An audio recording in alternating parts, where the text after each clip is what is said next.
favor, ouça-me. Você, tal como eu, é um Homo sapiens, um ser humano inteligente. A vida, um milagre no universo, apareceu há cerca de 4.000 milhões de anos. Nós, seres humanos, há apenas 200 mil anos. No entanto, conseguimos quebrar o equilíbrio que é tão essencial à vida na Terra. Ouça cuidadosamente esta história extraordinária que é a sua e decida o que fazer com ela.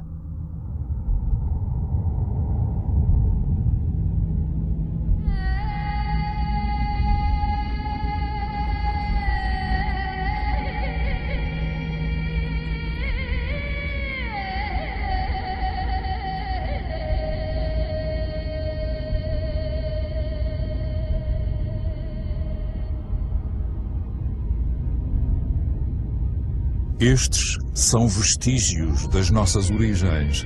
No início, o nosso planeta não era mais do que um caos de fogo, formado no rasto de uma estrela, o Sol. Uma nuvem de partículas de pó aglutinadas, semelhante a tantas outras aglomerações do universo. Mas foi aqui que se deu o milagre da vida.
Atualmente, a vida, a nossa vida, é apenas um elo numa cadeia interminável de seres vivos que se sucederam na Terra ao longo de quase 4.000 milhões de anos. E mesmo hoje, novos vulcões continuam a esculpir as nossas paisagens. Oferecem um vislumbre do aspecto da Terra a quando do seu nascimento. Rocha derretida a surgir das profundezas, solidificando-se, rachando, borbulhando ou espalhando-se numa fina crosta, antes de adormecer por algum tempo.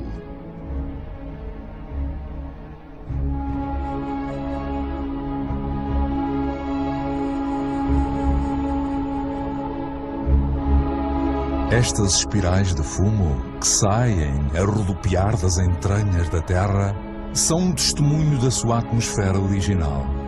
Uma atmosfera sem oxigênio. Uma atmosfera densa, carregada de vapor de água, cheia de dióxido de carbono. Uma fornalha.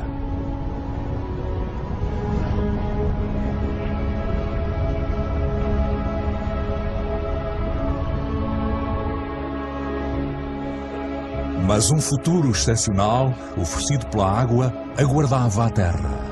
À distância ideal do Sol, nem muito longe, nem muito perto, a Terra conseguiu conservar a água na sua forma líquida. O vapor de água condensou e caiu torrencialmente sobre a Terra. E apareceram os rios.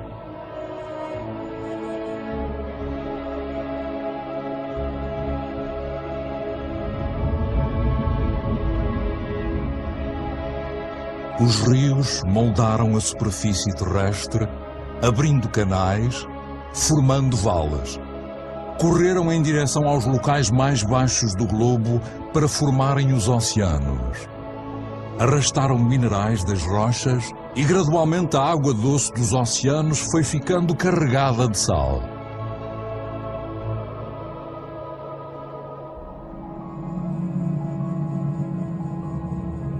A água é um líquido vital. Irriga estas expansões estéreis. Os caminhos que traçou são como as veias de um corpo. os ramos de uma árvore, os vasos da seiva que ela deu à terra.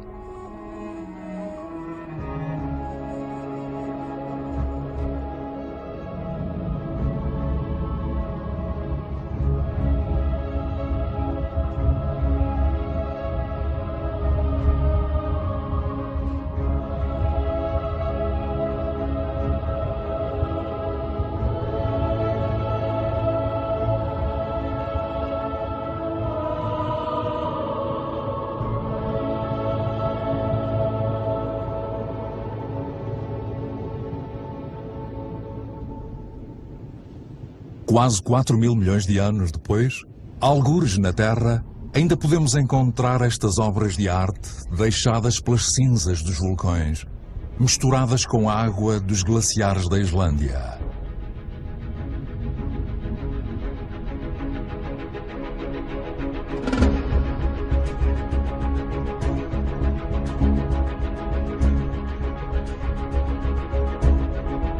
Lá estão elas. Matéria e água, água e matéria, o mole e o duro combinados, a aliança essencial partilhada por todas as formas de vida do nosso planeta.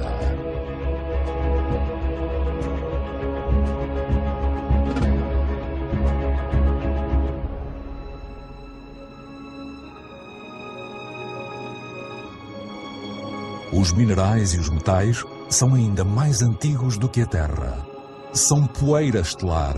São eles que fornecem as cores da Terra.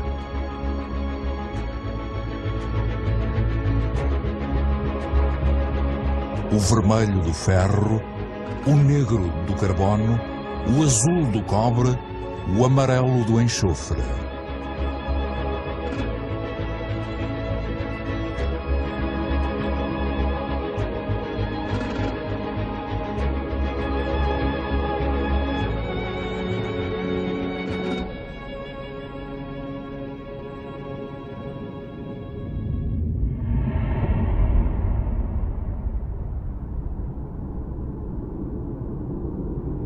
De onde vimos?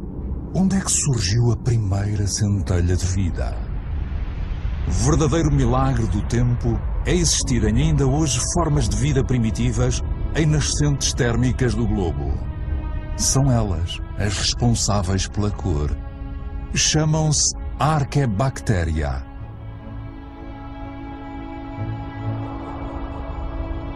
Alimentam-se todas do calor da Terra. Todas, exceto as cianobactérias, ou algas azuis. Elas têm a capacidade de se virarem para o Sol para captarem a sua energia. São um antecessor vital de todas as espécies de plantas do passado e do presente. Estas pequenas bactérias e os seus milhares de milhões de descendentes mudaram o destino do nosso planeta. Elas transformaram a sua atmosfera.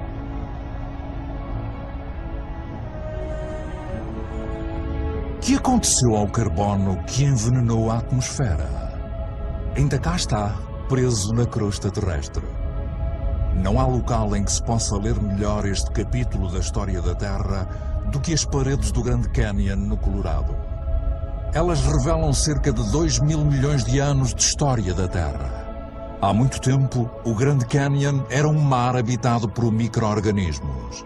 Estes criaram conchas usando o carbono da atmosfera dissolvido no oceano. Quando morreram, as conchas afundaram-se e acumularam-se no fundo do mar. Estes estratos são o resultado desses bilhões e bilhões de conchas.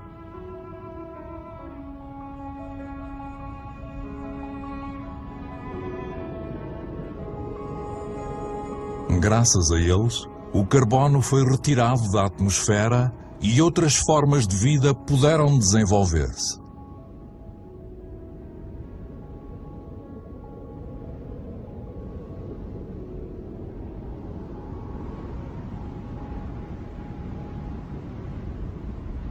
Foi a vida que alterou a atmosfera. As plantas alimentam-se da energia do Sol, o que lhes permite separar as moléculas da água e absorver o oxigênio. e o oxigênio encheu o ar.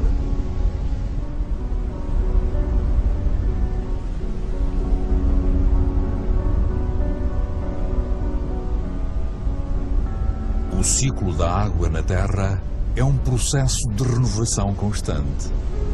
Quedas de água, vapor de água, nuvens, chuva, nascentes, rios, mares, oceanos, glaciares. O ciclo nunca se quebra. Existe sempre a mesma quantidade de água na Terra.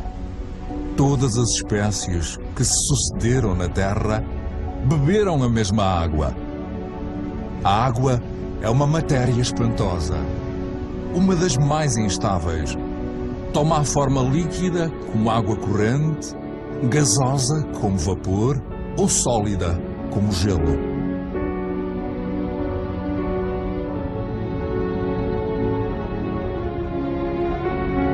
Na Sibéria, a superfície gelada dos lagos no inverno contém vestígios das forças que a água liberta quando gela. Mais leve do que a água, o gelo flutua em vez de se afundar. Forma um manto que protege do frio e sob o qual a vida pode continuar.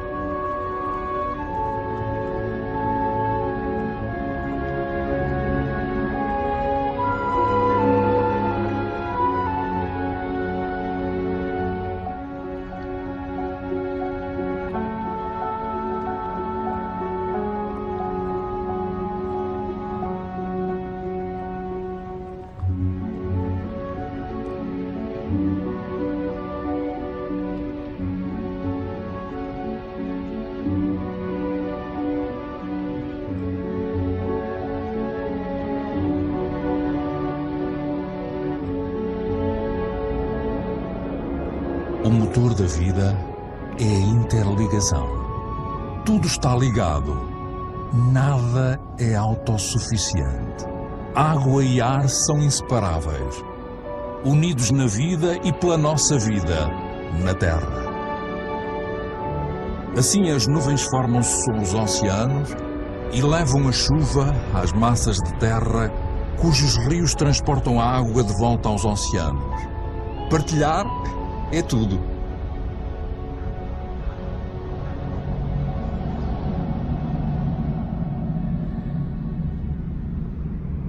O verde que se expande a espreitar por entre as nuvens é a fonte do oxigênio no ar. 70% deste gás, sem o qual os nossos pulmões não funcionariam, vem das algas que tingem a superfície dos oceanos. O nosso planeta depende de um equilíbrio em que todos os seres têm um papel a desempenhar e só existem através da existência de outro ser. Uma harmonia frágil e subtil que facilmente pode ser quebrada. Desta forma, os corais nascem do casamento entre algas e conchas. A Grande Barreira de Coral, na costa da Austrália, estende-se ao longo de mais de 350 mil quilómetros quadrados e é o lar de 1.500 espécies de peixes, 4.000 espécies de moluscos e 400 espécies de corais. O equilíbrio de todos os oceanos depende destes corais.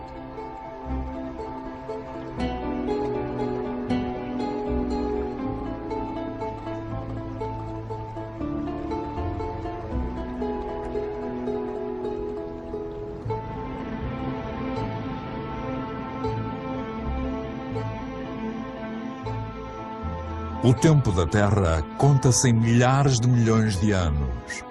Ela demorou mais de 4.000 milhões de anos a criar as árvores. Na cadeia das espécies, as árvores são um pináculo, uma escultura viva e perfeita. As árvores desafiam a gravidade, são o único elemento natural em perpétuo movimento em direção ao céu. Crescem tranquilamente voltadas para o sol, que lhes alimenta a folhagem.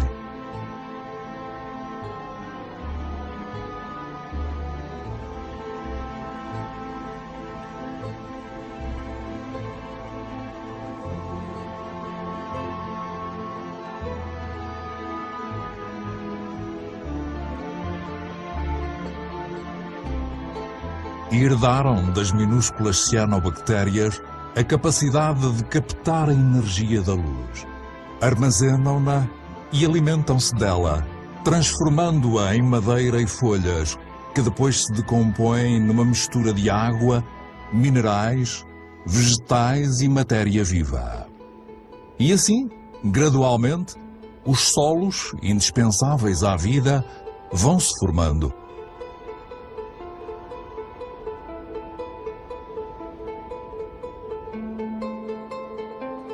Os solos são a fábrica da biodiversidade. São um mundo de atividade incessante que os micro-organismos alimentam, escavam, arejam e transformam. Eles fabricam o humus, a camada fértil a que está ligada toda a vida em terra.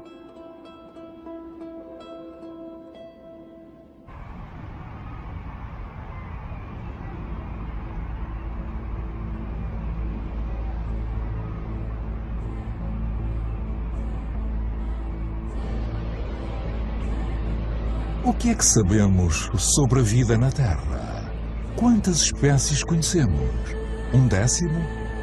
1/100, talvez? O que é que sabemos sobre os laços que as unem? A Terra é um milagre. A vida continua a ser um mistério.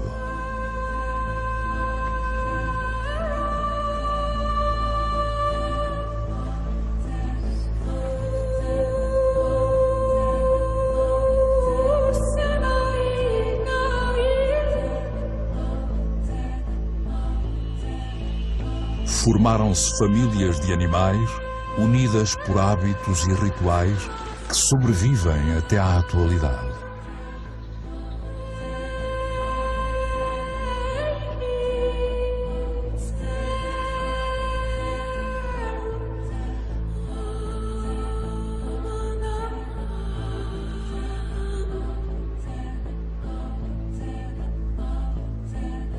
Alguns adaptam-se à natureza dos seus pastos e os seus pastos adaptam-se a eles. E ambos ficam a ganhar. O animal sacia a fome, as árvores podem voltar a florir.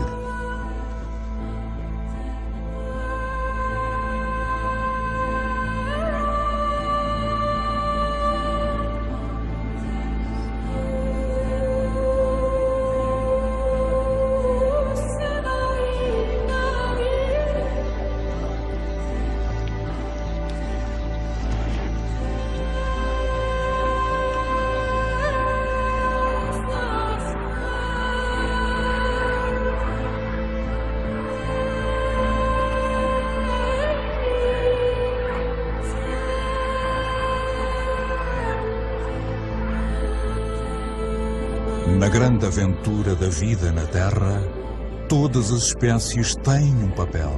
Todas as espécies têm o seu lugar. Nenhuma é fútil nem prejudicial. Todas conduzem ao equilíbrio.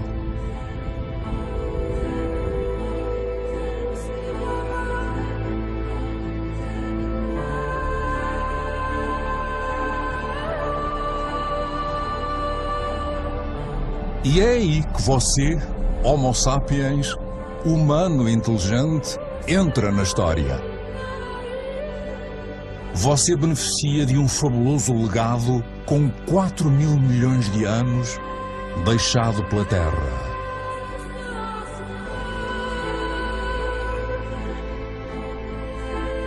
Tem apenas 200.000 anos, mas alterou a face do mundo.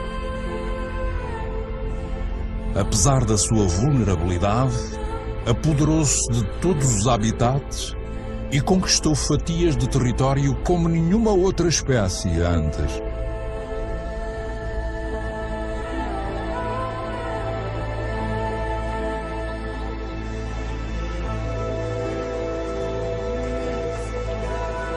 Depois de 180.000 anos como nómadas, e graças a um clima mais ameno, os seres humanos instalaram-se.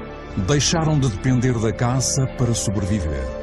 Decidiram viver em ambientes úmidos em que abundavam o peixe, a caça e as plantas.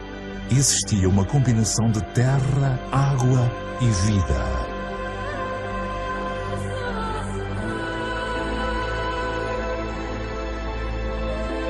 O gênio humano inspirou-os a construir canoas, uma invenção que abriu novos horizontes e transformou os seres humanos em navegadores.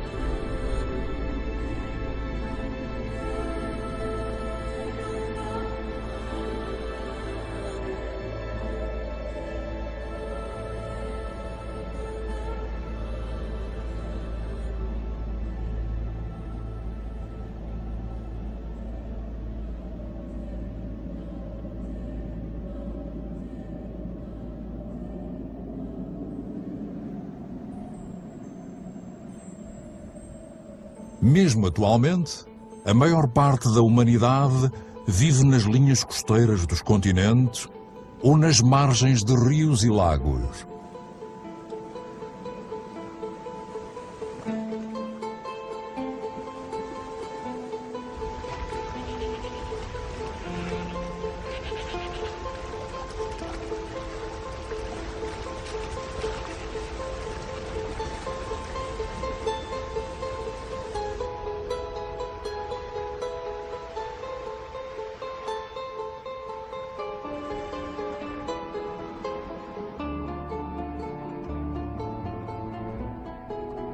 As primeiras cidades cresceram há menos de 6.000 anos. Foi um salto considerável na história humana. Por que cidades? Porque permitiram que os seres humanos se defendessem com mais facilidade. Estes tornaram-se seres sociais, reunindo-se, partilhando conhecimentos e utensílios, fundindo as suas semelhanças e diferenças. Tornaram-se, numa palavra, civilizados.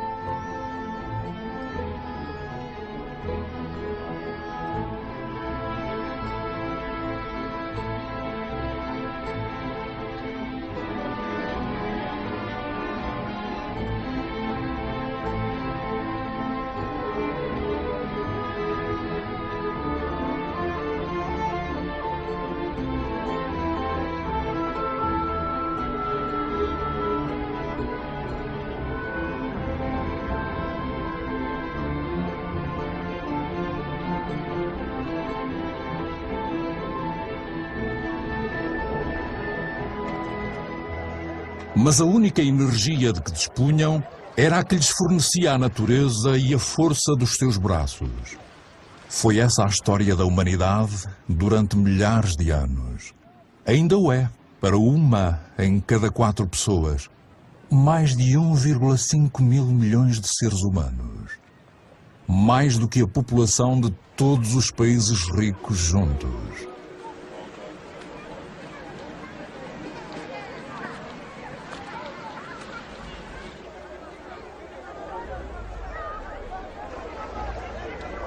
Retirar da Terra apenas o estritamente necessário.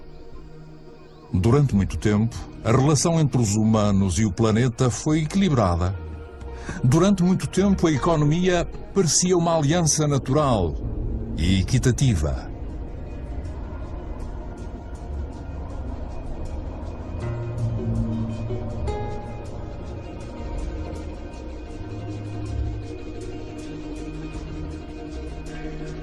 Mas a esperança de vida é curta e o trabalho pesado tem o seu preço. As inconstâncias da natureza pesam na vida diária. A educação é um privilégio raro. As crianças são um trunfo da família, uma vez que todas as mãos constituem uma contribuição necessária para a subsistência.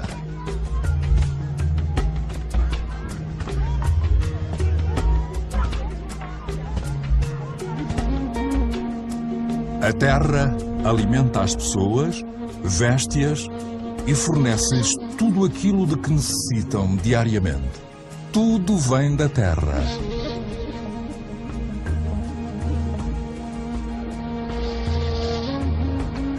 As cidades mudaram a natureza da humanidade, bem como o seu destino.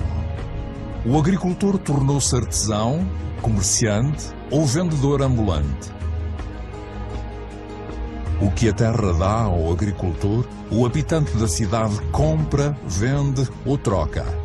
Os bens mudam de mãos, bem como as ideias.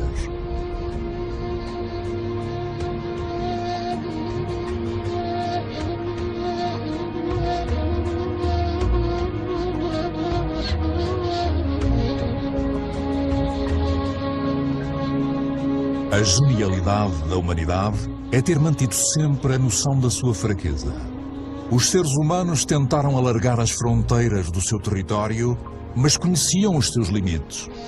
A energia física e a força com que a natureza não os dotou encontraram-nas nos animais que domesticaram para os servirem.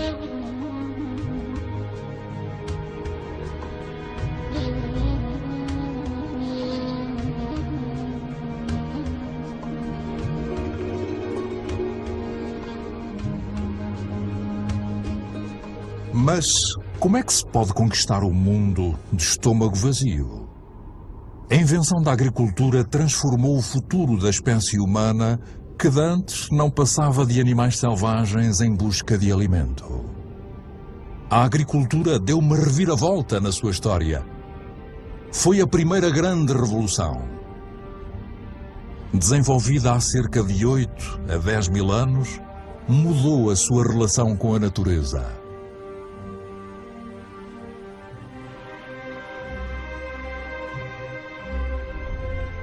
Acabou com a incerteza da caça e recoleção, resultou nos primeiros excedentes e deu origem às cidades e civilizações.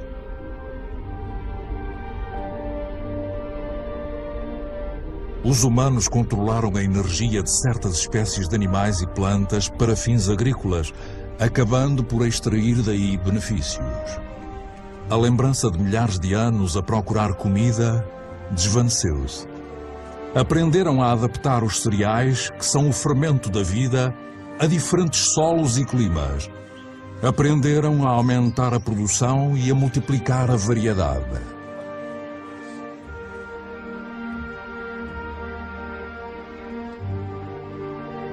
Como acontece com todas as espécies na Terra, a principal preocupação diária de todos os seres humanos é alimentarem-se, bem como a sua família. Quando o solo é menos generoso e a água escasseia, os humanos despendem esforços prodigiosos para deixar, nos quantos hectares áridos, a marca do seu trabalho.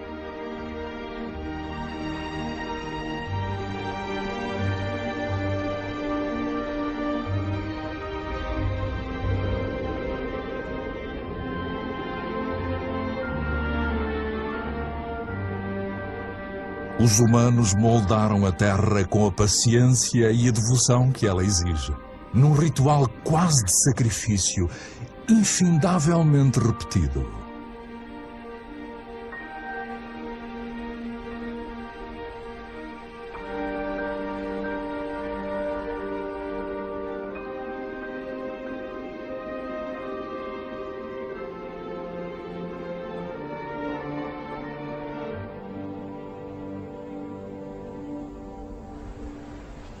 A agricultura continua a ser a ocupação mais espalhada do mundo. Metade dos seres humanos trabalha o solo. Mais de 3/4 fazem-no manualmente. A agricultura é uma tradição cujo trabalho duro passa de geração em geração, com suor e sacrifício, porque, para a humanidade, é uma questão de sobrevivência. Mas depois de despender da força braçal durante tanto tempo, a humanidade descobriu uma forma de chegar à energia enterrada nas profundezas da Terra. Estas chamas também são de plantas, uma bolsa de luz do Sol, energia pura, a energia do Sol, captada por milhões de plantas durante mais de 100 milhões de anos. É carvão, é gás e, sobretudo, petróleo.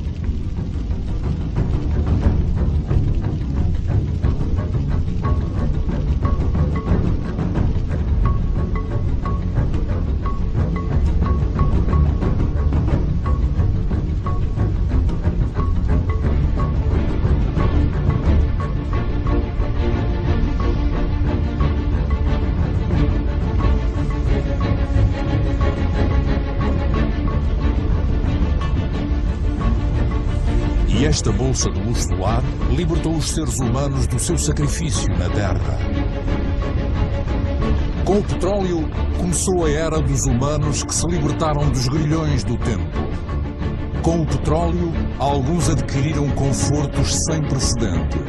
E em 50 anos, no espaço de uma só vida, a Terra mudou mais radicalmente do que com todas as anteriores gerações humanas. Cada vez mais depressa. Nos últimos 60 anos, a população da Terra quase triplicou e mais de 2 mil milhões de pessoas foram viver para as cidades. Cada vez mais depressa. Shenzhen, na China, com as suas centenas de arranha-céus e milhões de habitantes, era apenas uma pequena aldeia pescatória há uns meros 40 anos. Cada vez mais depressa. Em Xangai, foram construídos 3 mil torres e arranha-céus em 20 anos. Estão mais algumas centenas em construção.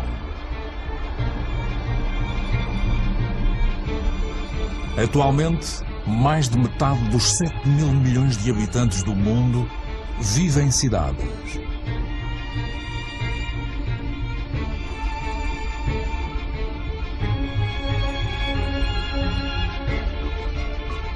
Nova Iorque, a primeira megalópole do mundo, é o símbolo da exploração da energia que a Terra fornece à genialidade humana. A mão de obra de milhões de imigrantes, a energia do carvão, o poder desenfreado do petróleo. Da eletricidade resultou a invenção dos elevadores, que por sua vez permitiram a invenção dos arranha-céus. Nova Iorque ocupou o lugar de 16ª maior economia do mundo. A América foi a primeira a descobrir, explorar e dominar o poder revolucionário do ouro negro. Com a sua ajuda, um país de agricultores tornou-se um país de industriais agrícolas. As máquinas substituíram o homem. 1 litro de petróleo gera tanta energia como 100 pares de mãos em 24 horas. Mas a nível mundial, apenas 3% dos agricultores já usaram um trator. Apesar disso, o seu rendimento domina o planeta. Nos Estados Unidos, já só restam 3 milhões de agricultores. Estes produzem os cereais necessários para alimentar 2 mil milhões de pessoas. Mas a maior parte desses cereais não é usada para alimentar pessoas. Aqui e em todas as outras nações industrializadas, são transformados em ração para gado ou biocombustíveis.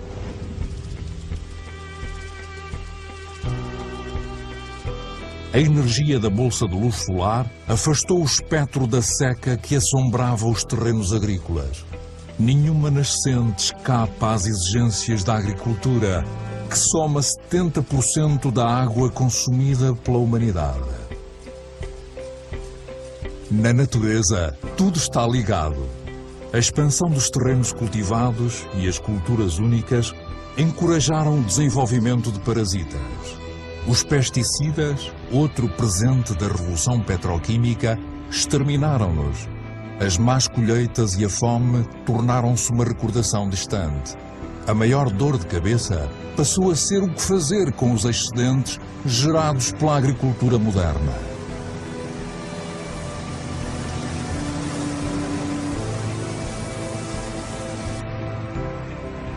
Mas os pesticidas tóxicos espalharam-se pelo ar, solo, plantas, animais, rios e oceanos. Penetraram no coração das células semelhantes à célula-mãe, que é partilhada por todas as formas de vida. Serão eles prejudiciais para os humanos que libertaram da fome? Estes agricultores, com os seus fatos protetores amarelos, fazem provavelmente uma ideia.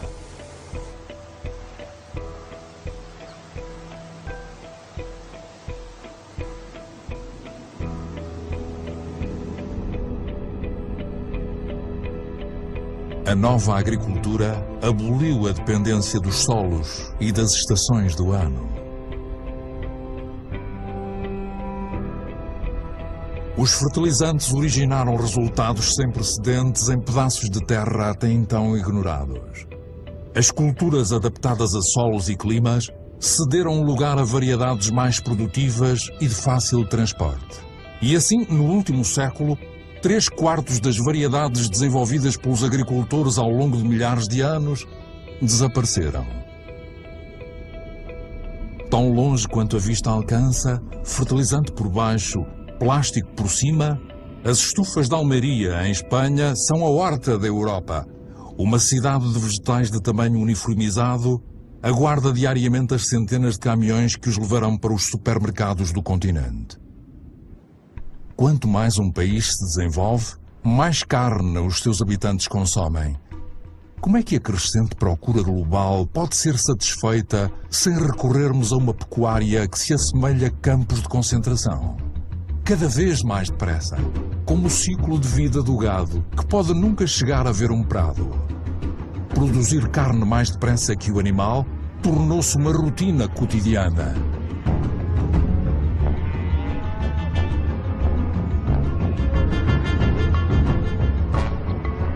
Nestes vastos campos de criação, pisados por milhões de animais, não cresce uma única folha de erva. Uma frota de caminhões vindos de todos os cantos do país transporta toneladas de cereais, soja e grãos ricos em proteínas que se transformarão em toneladas de carne. O resultado é que são precisos 100 litros de água para produzir 1 quilo de batatas, 4.000 para cultivar 1 quilo de arroz e 13.000 para criar 1 quilo de carne de vaca.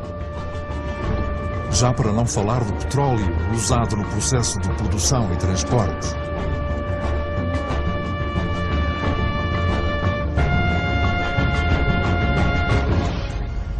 A nossa agricultura tornou-se dependente do petróleo. Alimenta o dobro dos humanos à face da terra, mas substituiu a diversidade pela normalização. Ofereceu a muitos comodidades com as quais nem sonhávamos, mas que tornam a nossa vida completamente dependente do petróleo. Esta é a nova medida do tempo. O relógio do mundo funciona agora ao ritmo destas máquinas infatigáveis, que perfuram até à bolsa de luz solar. A sua regularidade tranquiliza-nos. O mais pequeno soluço lança a desordem.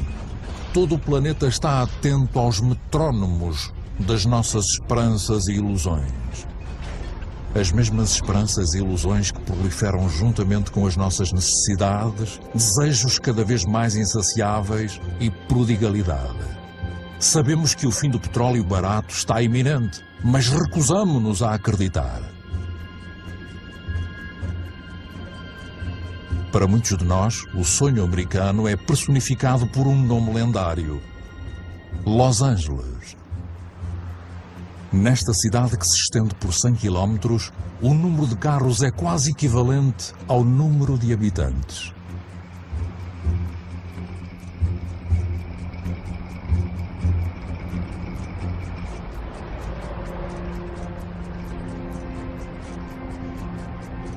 Aqui, a energia brinda-nos com um espetáculo fabuloso todas as noites.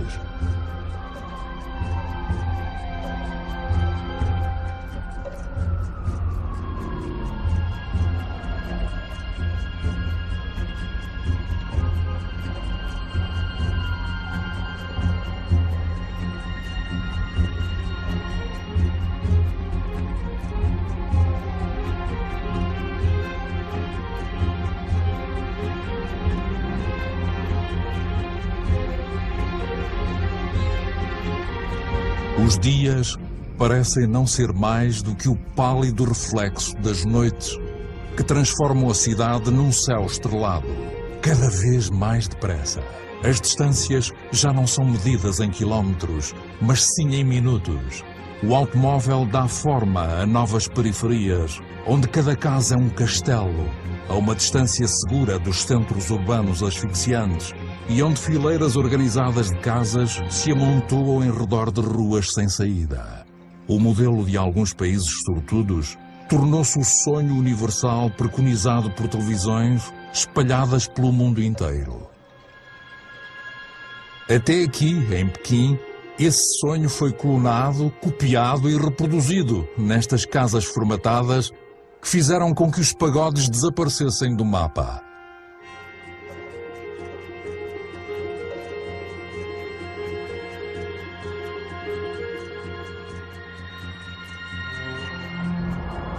O automóvel tornou-se o símbolo do conforto e do progresso. Se este modelo fosse seguido por todas as sociedades, o planeta não teria 900 milhões de veículos, como acontece hoje, mas sim 5.000 milhões.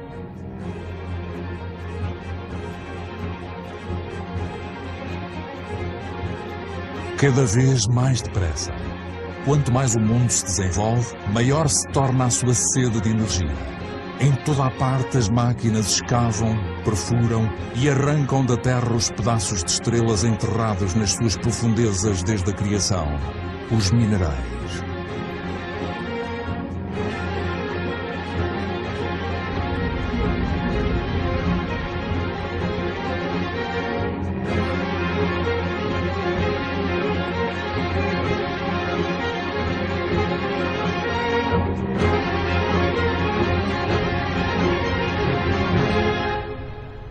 Nos próximos 20 anos, será extraído mais minério da Terra do que em toda a história da humanidade. Confirmando o poder dos privilegiados, 80% desta riqueza mineral são consumidos por apenas 20% da população mundial.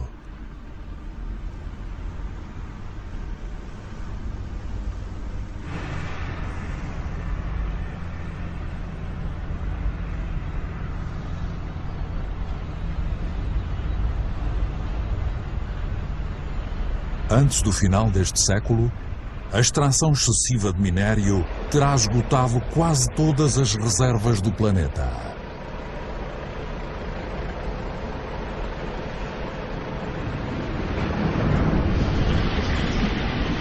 Cada vez mais depressa, os estaleiros produzem em série petroleiros, cargueiros e navios de transporte de gás para satisfazerem as necessidades da produção industrial globalizada. A maior parte dos bens de consumo viaja milhares de quilómetros desde o país produtor até ao país consumidor. Desde 1950, o volume do comércio internacional aumentou 20 vezes.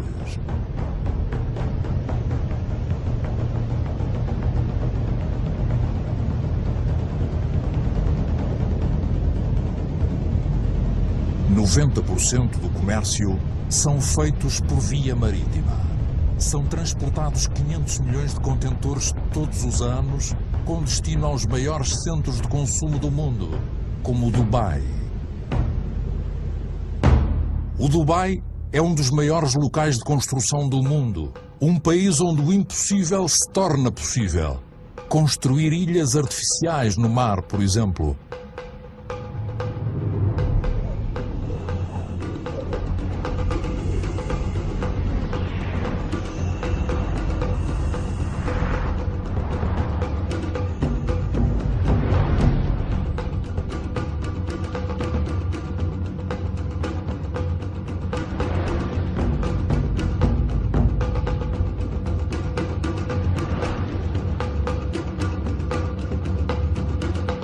O Dubai tem poucos recursos naturais, mas com o dinheiro proveniente do petróleo pode importar milhões de toneladas de material e mão de obra de todo o mundo. Pode construir florestas de arranha-céus, cada uma mais alta que a anterior, ou até uma estância de esqui no meio do deserto. O Dubai não tem terra arável, mas pode importar comida. O Dubai não tem água, mas pode desperdiçar uma quantidade imensa de energia para dessalinizar a água salgada e construir os arranha-céus mais altos do mundo.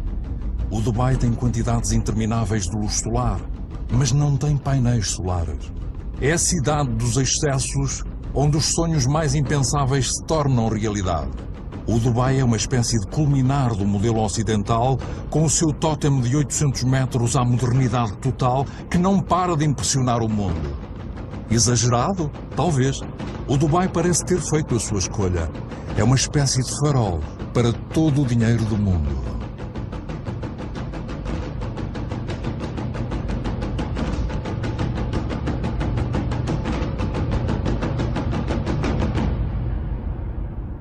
Nada parece mais distante da natureza do que o Dubai, apesar de nada depender mais da natureza do que o Dubai.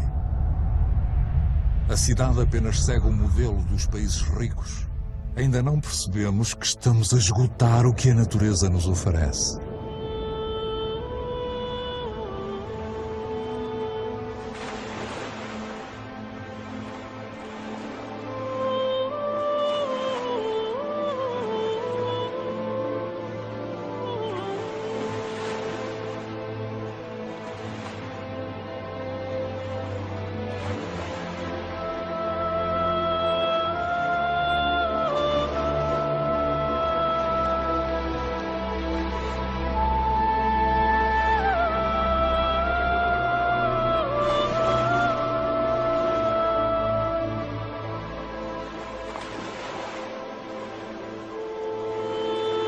O que é que conhecemos do mundo marinho, do qual vemos apenas a superfície, e que cobre 3/4 do planeta? As profundezas do oceano permanecem num segredo, contêm milhares de espécies, cuja existência continua a ser um mistério para nós.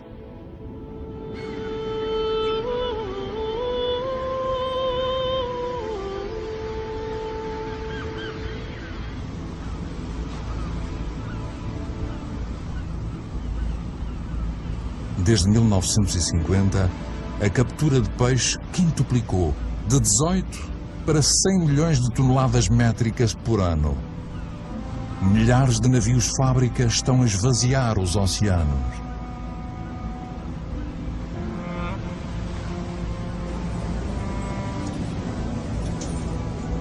Três quartos das zonas de pesca estão esgotados, reduzidos, ou então em vias disso.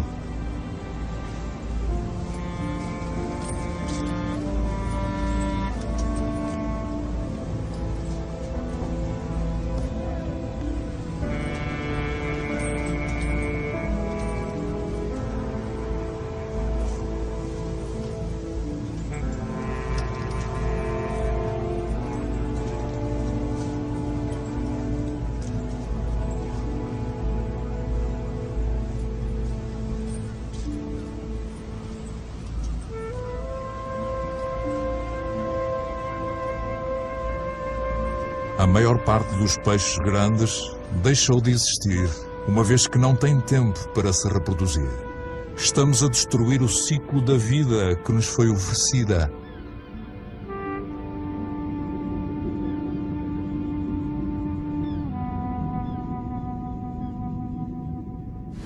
Ao longo das costas, abundam sinais de esgotamento das espécies.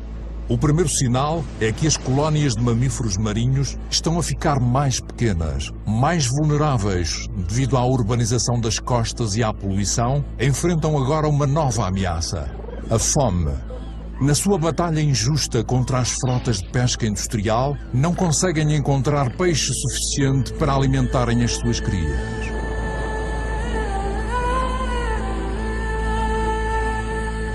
O segundo sinal é que as aves marinhas têm de vencer distâncias cada vez maiores para encontrarem comida.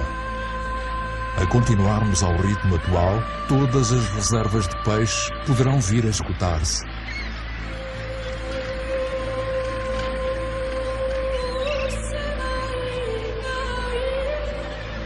Em Dakar, a tradicional pesca com rede teve o seu auge nos anos de abundância. Mas hoje, as reservas de peixe são limitadas.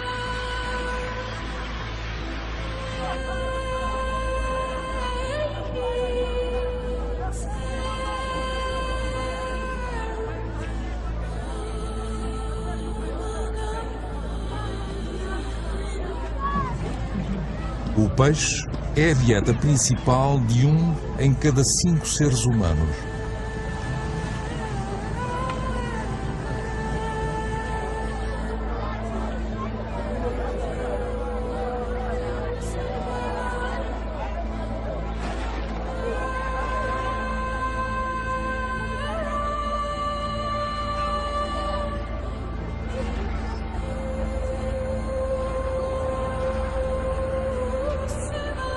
Será que conseguimos imaginar o inconcebível? Barcos abandonados? Mares desprovidos de peixe?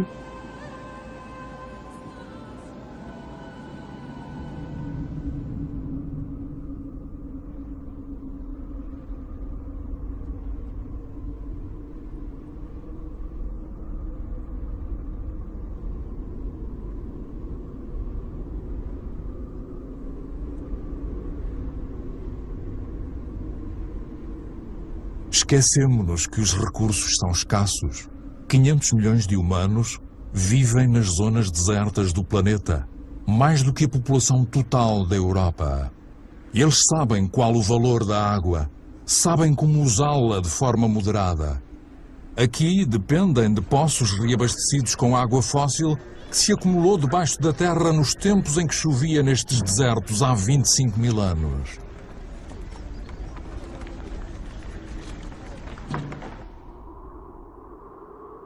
A água fóssil também permite cultivar no deserto para fornecer comida às populações locais.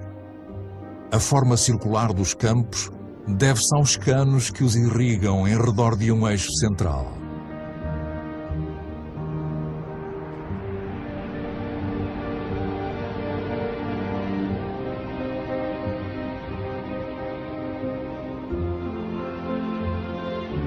Mas há um preço elevado a pagar. A água fóssil é um recurso não renovável.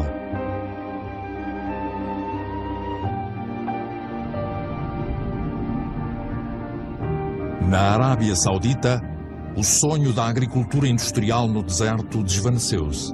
Como se de um mapa em pergaminho se tratasse, os focos de luz nesta manta de retalhos mostram terrenos abandonados. O equipamento de irrigação ainda lá está. A energia para bombear água também.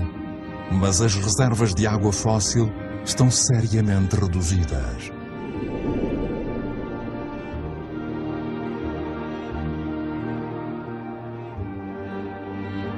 Israel transformou o deserto em terra arável. Embora estas estufas sejam atualmente irrigadas gota a gota, o consumo de água continua a aumentar, juntamente com as exportações.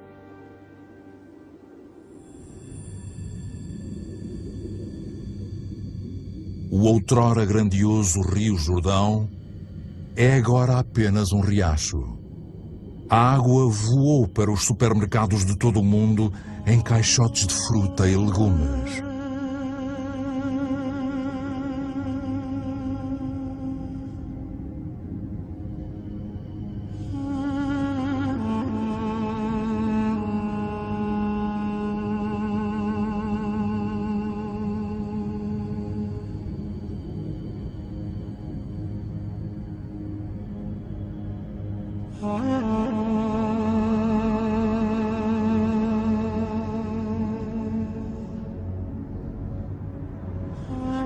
Do outro lado do planeta, 1 em cada 10 grandes rios já não desagua no mar durante vários meses do ano.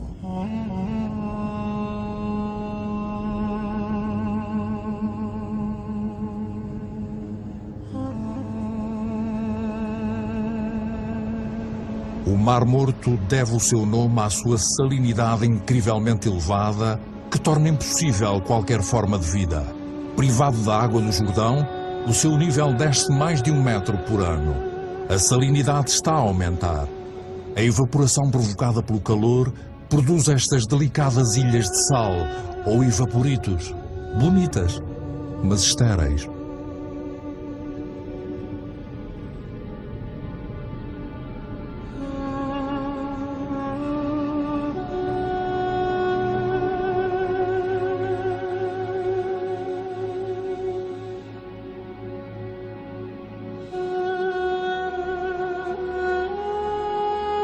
No Rajastão, na Índia, Udaipur é um milagre da água. A cidade tornou-se possível devido a um sistema de diques e canais que criaram um lago artificial. A água seria tão preciosa para os seus arquitetos ao ponto de lhe dedicarem um palácio?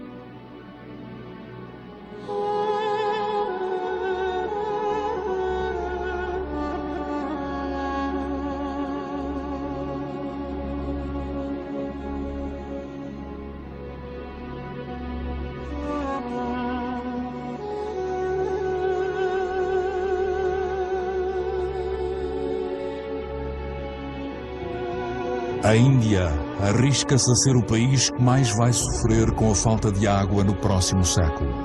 A irrigação em massa tem alimentado a população crescente e nos últimos 50 anos foram escavados 21 milhões de poços.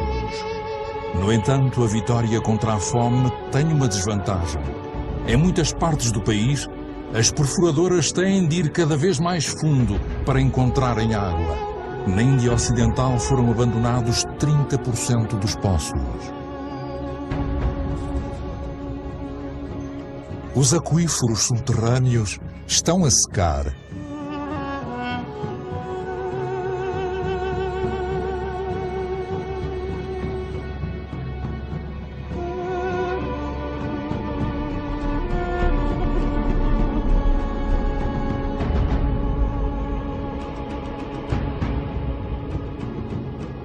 Enormes depósitos recolhem as chuvas das monções para voltar a encher os aquíferos.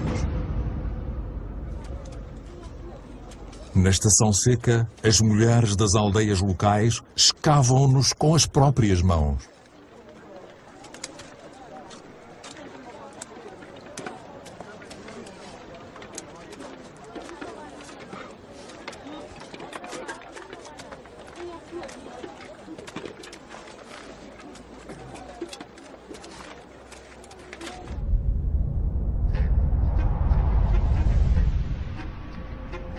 A milhares de quilómetros de distância, são consumidos entre 800 a 1000 litros de água por pessoa todos os dias. Las Vegas foi construída no deserto. Vivem aqui milhões de pessoas e todos os meses chegam mais milhares. Os habitantes de Las Vegas estão entre os maiores consumidores de água do mundo.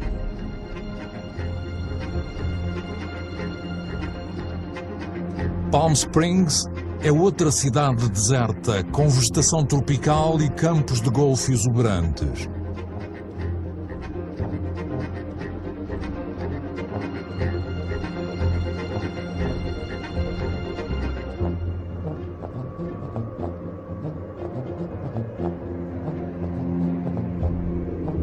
Por quanto tempo é que esta miragem poderá continuar a prosperar?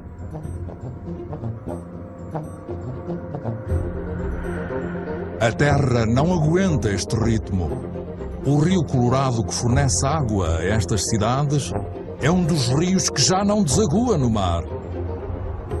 Mais alarmante ainda é o facto de o seu fluxo estar a diminuir na nascente. Os níveis da água dos lagos de captação ao longo do seu curso estão a descer a pique. O Lago Powell demorou 17 anos a atingir um caudal elevado.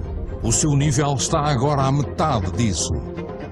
A escassez de água pode afetar quase 2.000 milhões de pessoas antes de 2025. No entanto, a água ainda abunda em regiões não deterioradas do planeta. Os pântanos.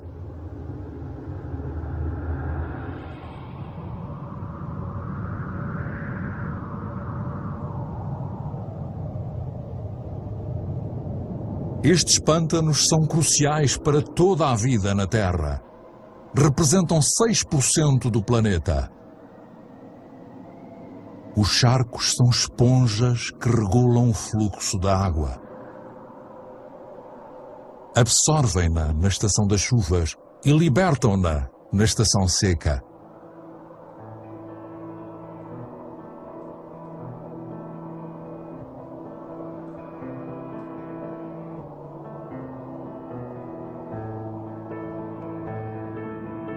A água escorre dos cumes das montanhas, arrastando consigo as sementes das regiões que atravessa. Este processo dá origem a paisagens ímpares, onde a diversidade de espécies é única pela sua riqueza.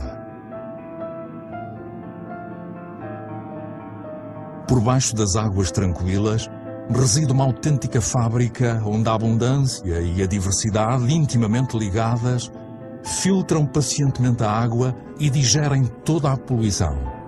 Os charcos são ambientes indispensáveis para a regeneração e purificação da água.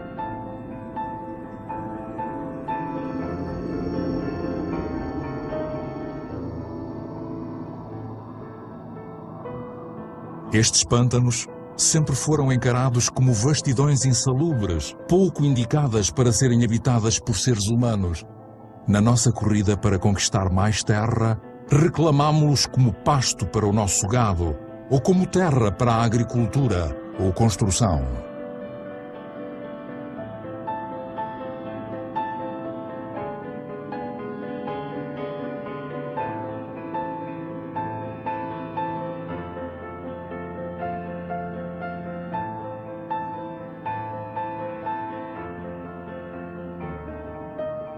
No último século, metade dos pântanos existentes no mundo foi drenada. Não conhecemos nem a sua riqueza, nem o seu papel.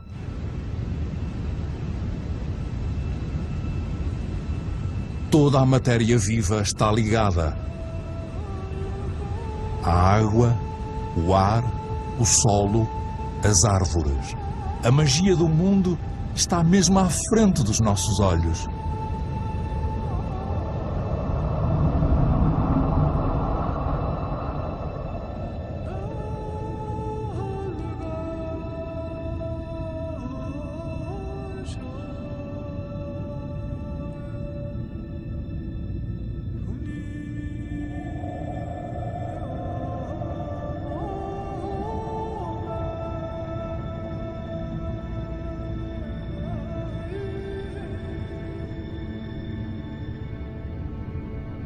As árvores exalam água subterrânea numa neblina leve para a atmosfera. Formam uma abóbada que minimiza o impacto das chuvas fortes e protege o solo da erosão. As florestas fornecem a umidade necessária à vida. São a mãe e o pai da chuva.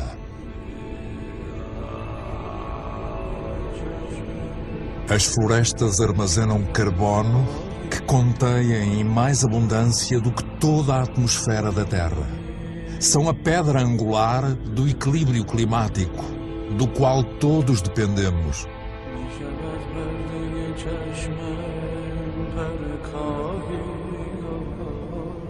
As árvores constituem o habitat de 3/4 da biodiversidade do planeta.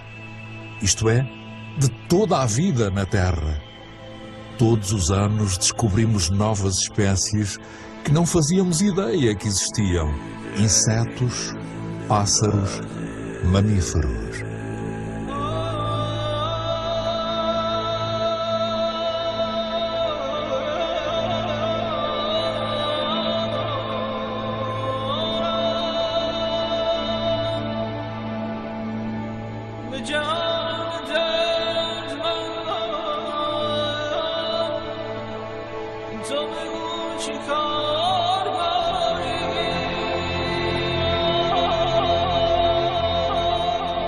Estas florestas contêm o remédio que nos cura. As substâncias segregadas por estas plantas podem ser reconhecidas pelo nosso organismo. As nossas células falam a mesma língua.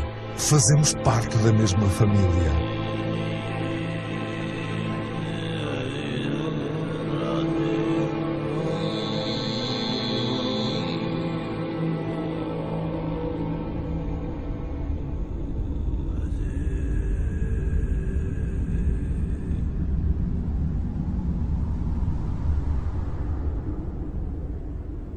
Os mangues são florestas que se estendem mar adentro, tal como os recifes de corais são um viveiro dos oceanos. As suas raízes entrelaçam-se e fornecem abrigo aos peixes e moluscos que aqui vêm procriar. Os mangues protegem as costas dos furacões, dos tsunamis e da erosão do mar. Povos inteiros dependem deles. Apesar disso, foram reduzidos a metade durante o século XX. Uma das razões da catástrofe em curso é a existência destes viveiros de camarão instalados nas águas ricas dos mangues. Os ventiladores arejam tanques cheios de antibióticos que evitam a asfixia dos camarões, mas não a dos mangues. Desde os anos 60 que o ritmo da desflorestação tem vindo a aumentar. Todos os anos, 13 milhões de hectares de floresta tropical, uma área equivalente ao Illinois, desaparecem, transformados em fumo ou em madeira.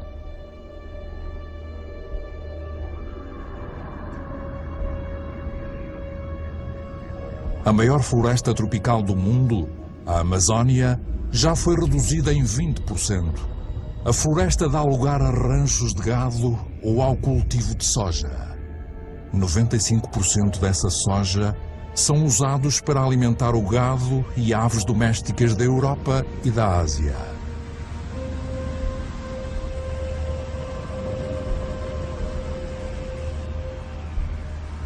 E desta forma, a floresta é transformada em carne.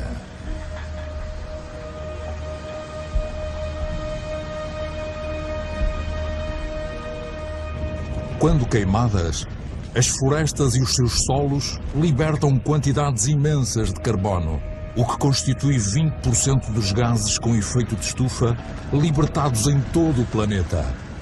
A desflorestação é uma das principais causas do aquecimento global.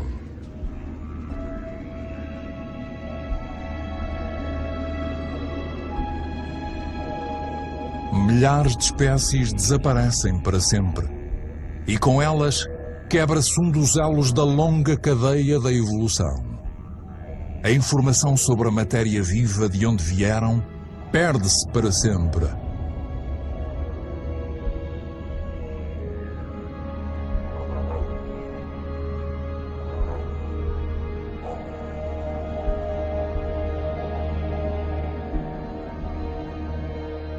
Há apenas 20 anos, o Bornéu, a quarta maior ilha do mundo, estava coberta por uma vasta floresta primitiva.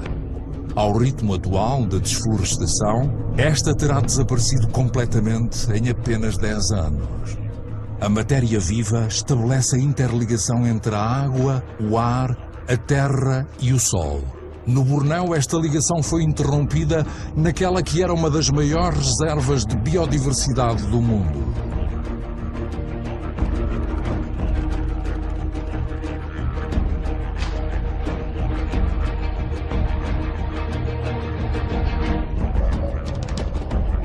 Esta catástrofe foi provocada pela decisão de produzir no Bornéu óleo de palma, o óleo mais consumido no mundo. O óleo de palma não só satisfaz a nossa necessidade crescente de comida, como também de cosméticos, detergentes e, cada vez mais, de combustíveis alternativos. A diversidade da floresta foi substituída por uma única espécie, a palma. A monocultura é fácil, rentável e rápida. Para a população local, é uma fonte de emprego. É uma indústria agrícola.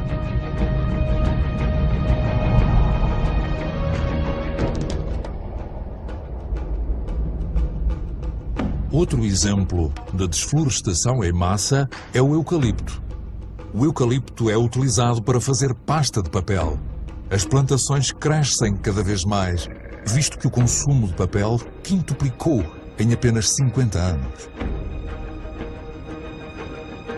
A monocultura de árvores está a ganhar terreno em todo o mundo.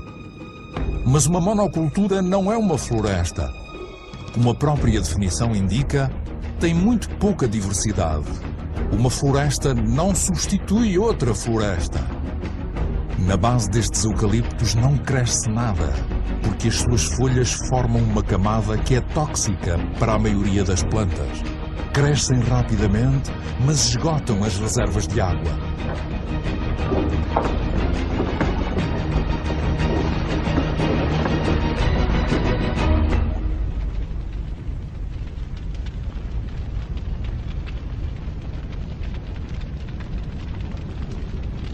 Soja, óleo de palma, eucaliptos. A desflorestação destrói o essencial para dar lugar ao supérfluo. Mas noutras partes do mundo, a desflorestação é o último recurso de sobrevivência. Mais de 2.000 milhões de pessoas, quase um terço da população mundial, ainda dependem do carvão vegetal.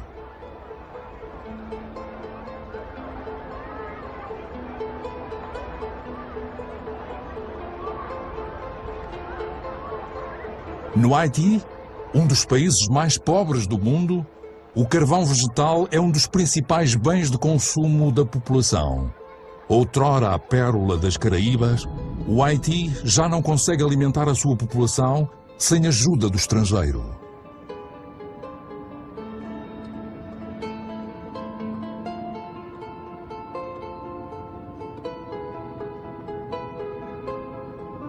Nas colinas do Haiti restam apenas 2% das florestas. Desnudado, o solo já não absorve a água das chuvas. Sem vegetação e sem raízes para fortalecê-las, nada consegue reter o solo. A água das chuvas arrasta-o encosta abaixo até ao mar. A erosão deteriora a qualidade dos solos, reduzindo a sua adequação para a agricultura. Em algumas partes de Madagascar, a erosão é espetacular. Encostas inteiras ostentam golpes profundos com centenas de metros de largura.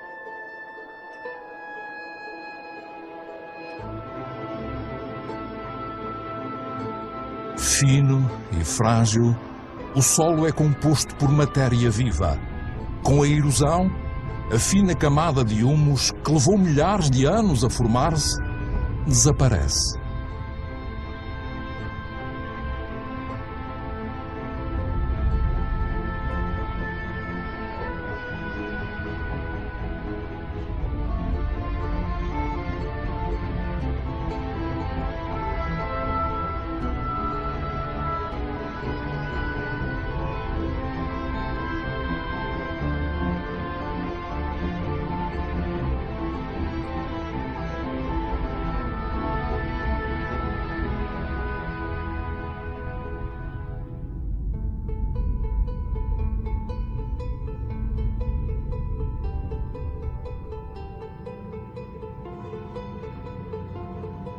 Esta teoria da história dos Rapa Nui, os habitantes da Ilha da Páscoa, talvez nos dê que pensar. Vivendo na ilha mais isolada do mundo, os Rapa Nui exploraram os seus recursos até não restar mais nada. A sua civilização não sobreviveu. Nestas terras existiam as maiores palmeiras do mundo. Essas palmeiras desapareceram. Os Rapa Nui cortaram-nas para obterem madeira. Tiveram então de enfrentar a erosão generalizada do solo. Os Rapa Nui já não podiam pescar. Já não havia árvores para construir canoas. E, no entanto, os Rapa Nui foram uma das civilizações mais brilhantes do Pacífico. Agricultores inovadores, escultores, navegadores excepcionais, foram apanhados nas malhas da sobrepovoação e da falta de recursos. Passaram por agitações sociais, revoltas e fome. Muitos não sobreviveram ao cataclismo.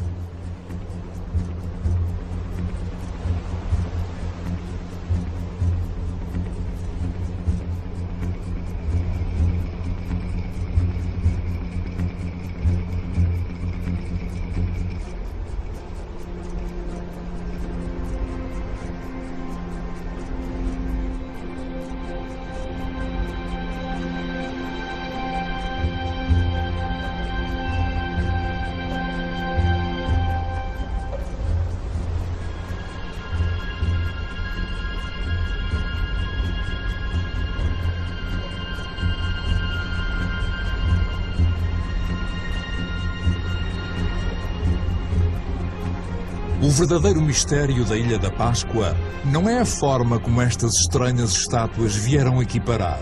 Agora já sabemos. É a razão pela qual os Rapa Nui não reagiram a tempo.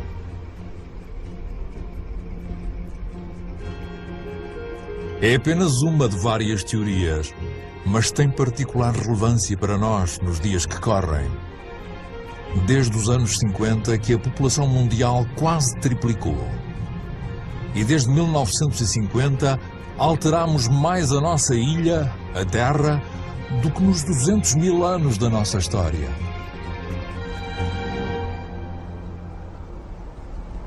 A Nigéria é o maior exportador de petróleo de África. Contudo, 70% da sua população vivem abaixo do limiar da pobreza. A riqueza está lá, mas os habitantes do país não têm acesso a ela. O mesmo acontece no resto do planeta. metade da população pobre do mundo vive em países ricos em recursos.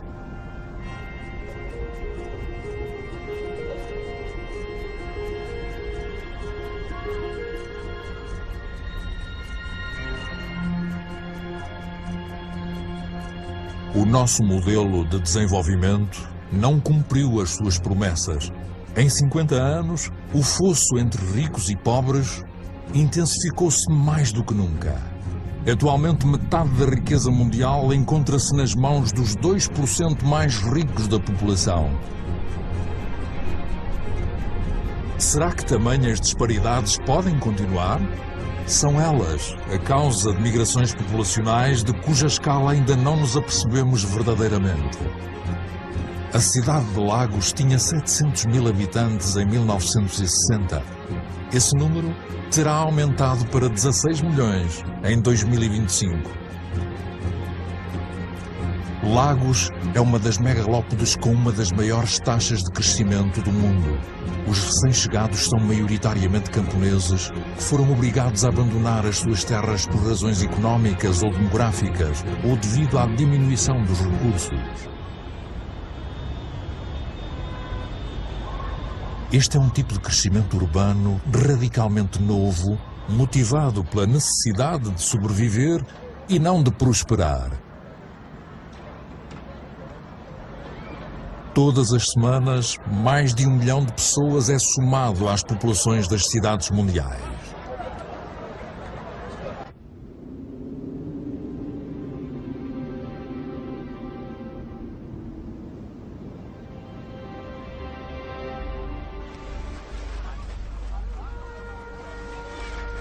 Um em cada 6 seres humanos vive num ambiente precário, pouco saudável e sobrepovoado, sem acesso às necessidades básicas como água, saneamento ou eletricidade.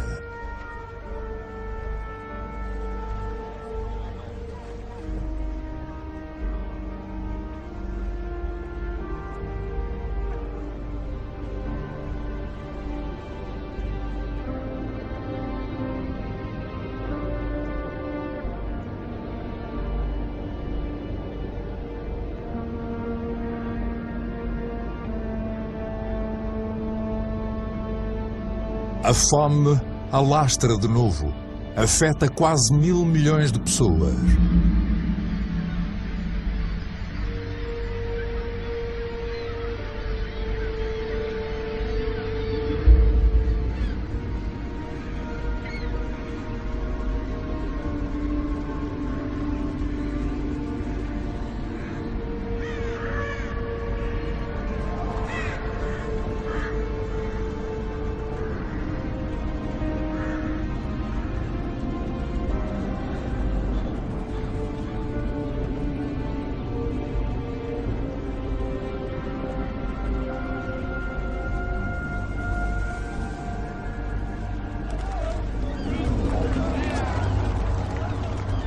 Por todo o planeta, os mais pobres tentam sobreviver de restos, enquanto nós continuamos a procurar recursos sem os quais já não conseguimos viver.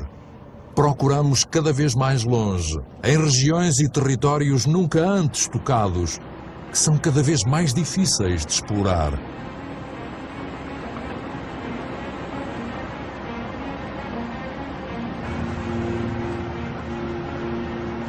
Não estamos a mudar o nosso modelo. O petróleo pode acabar? Ainda podemos extrair petróleo das areias asfálticas do Canadá. Os maiores caminhões do mundo podem transportar milhares de toneladas de areia. O processo para aquecer e separar o betume da areia requer milhões de metros cúbicos de água. São necessárias quantidades colossais de energia. A poluição é catastrófica. Ao que parece, a prioridade mais urgente é aproveitar cada bolsa de luz solar.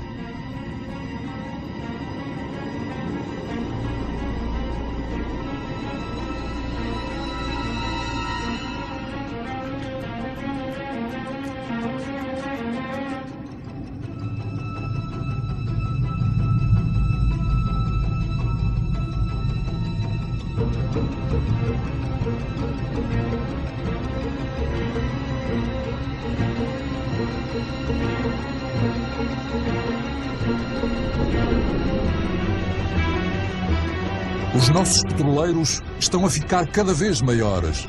As nossas necessidades energéticas estão constantemente a aumentar. Tentamos alimentar o crescimento como se fosse um depósito sem fundo que precisa de cada vez mais combustível.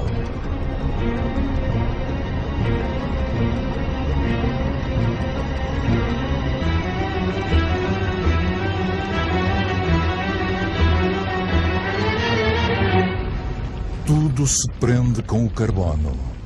Daqui a algumas décadas, o carbono que fez com que a nossa atmosfera se tornasse uma fornalha e que a natureza absorveu ao longo de milhões de anos, permitindo o desenvolvimento da vida, terá sido libertado em grande medida. A atmosfera está a aquecer. Há alguns anos, seria inconcebível encontrar aqui um barco. Os transportes, a indústria, a desflorestação, a agricultura. As nossas atividades libertam quantidades enormes de dióxido de carbono. Sem nos apercebermos, molécula a molécula, perturbamos o equilíbrio climático da Terra.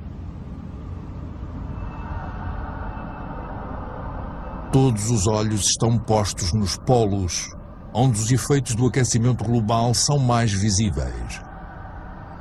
Está a acontecer depressa, muito depressa.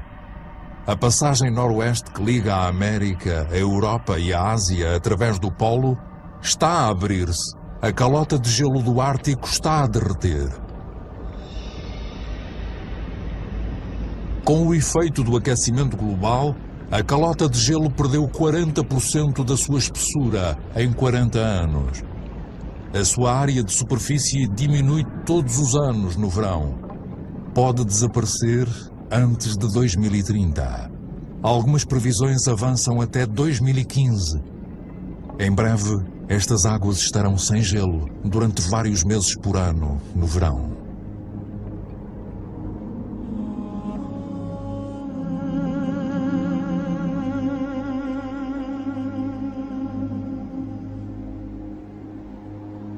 Os raios solares que o gelo anteriormente refletia penetram agora na água, aquecendo-a.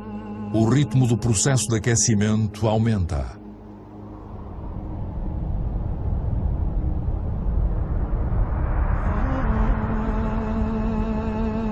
Este gelo contém os arquivos do nosso planeta.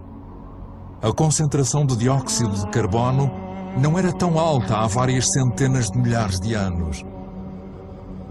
A humanidade nunca tinha vivido numa atmosfera como esta.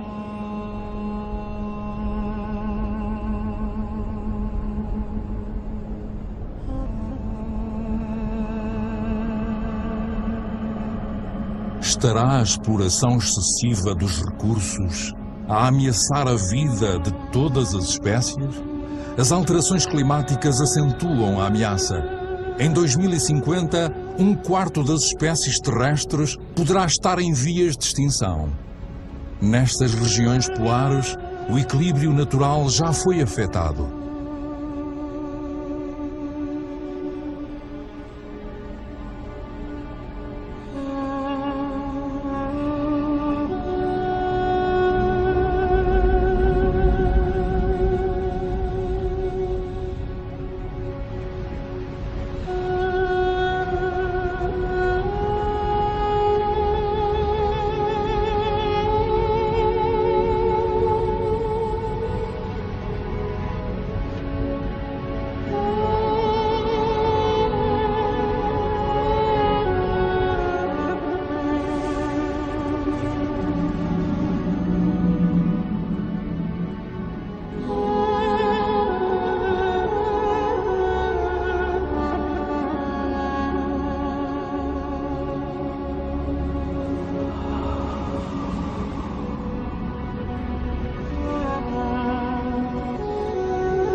Ao largo da costa da Groenlândia, há cada vez mais icebergs.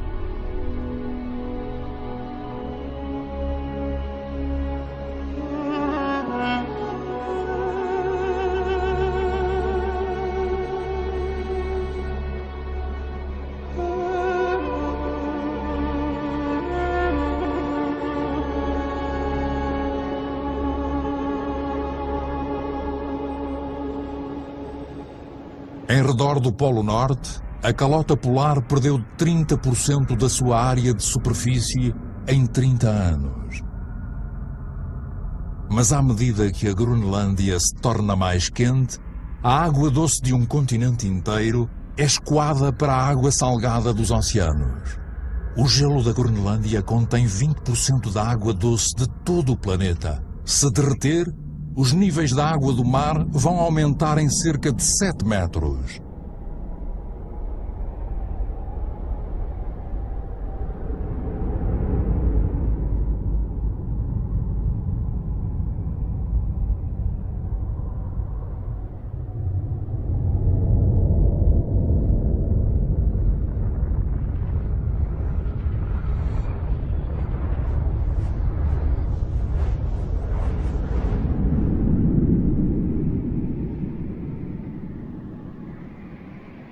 Mas aqui não existe indústria. O gelo da Groenlândia está a derreter devido aos gases com efeito de estufa emitidos noutras partes do mundo. O nosso ecossistema não tem fronteiras. Onde quer que estejamos, as nossas ações terão repercussões em toda a Terra. A atmosfera do nosso planeta é um todo indivisível. É um bem que partilhamos. Na superfície da Groenlândia começam a surgir lagos. A calota de gelo começa a derreter a uma velocidade que há 10 anos nem os cientistas mais pessimistas previam.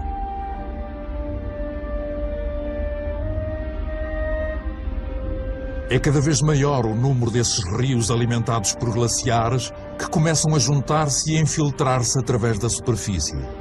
Pensava-se que a água congelaria nas profundezas do gelo, mas não.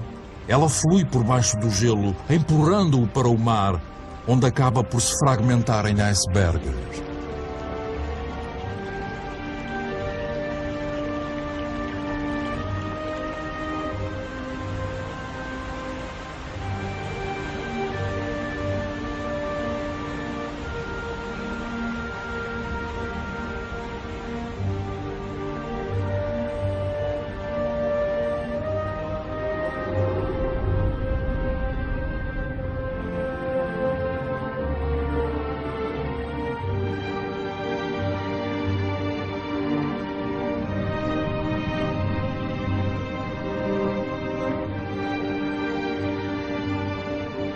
À medida que a água potável do lençol de gelo da Groenlândia se escoa lentamente para a água salgada dos oceanos, as terras baixas do planeta vão sendo ameaçadas.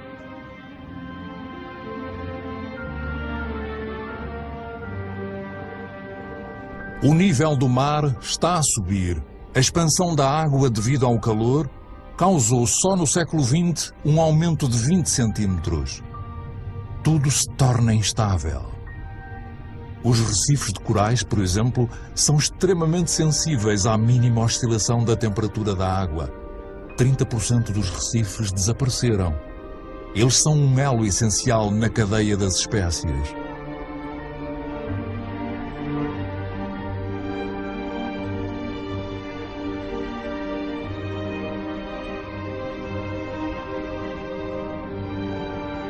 Na atmosfera, as grandes correntes de ar estão a mudar de direção. Os ciclos de chuva sofrem alterações. A geografia do clima é modificada. Os habitantes das ilhas de baixa altitude, como aqui nas Maldivas, por exemplo, estão na linha da frente. Estão cada vez mais preocupados. Alguns começam já a procurar novos territórios, menos inóspitos. Se o nível dos mares continuar a aumentar cada vez mais depressa, o que será de grandes cidades como Tóquio, a cidade mais populosa do mundo? Todos os anos, as previsões dos cientistas tornam-se cada vez mais alarmantes. 70% da população mundial vivem em planícies costeiras. 11 das 15 maiores cidades ficam situadas numa costa ou em estuários fluviais. À medida que o mar sobe, o sal invade os lençóis freáticos, privando os habitantes da água potável.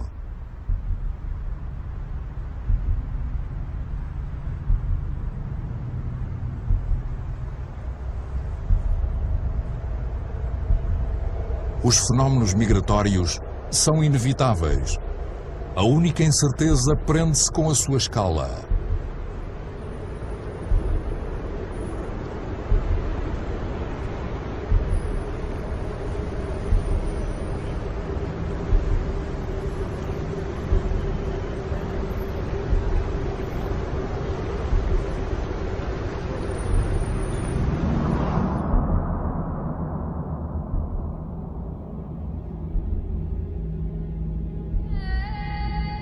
Em África, o Monte Kilimanjaro está irreconhecível. 80% dos seus glaciares desapareceram. No verão, os rios já não têm água. As populações locais são afetadas pela falta de água. Até mesmo nas montanhas mais altas do mundo, no coração dos Himalaias, a neve e glaciares permanentes começam a diminuir. Ainda assim, esses glaciares têm um papel essencial no ciclo da água. Retêm a água das monções, formando gelo e libertando-a no verão, quando a neve derrete.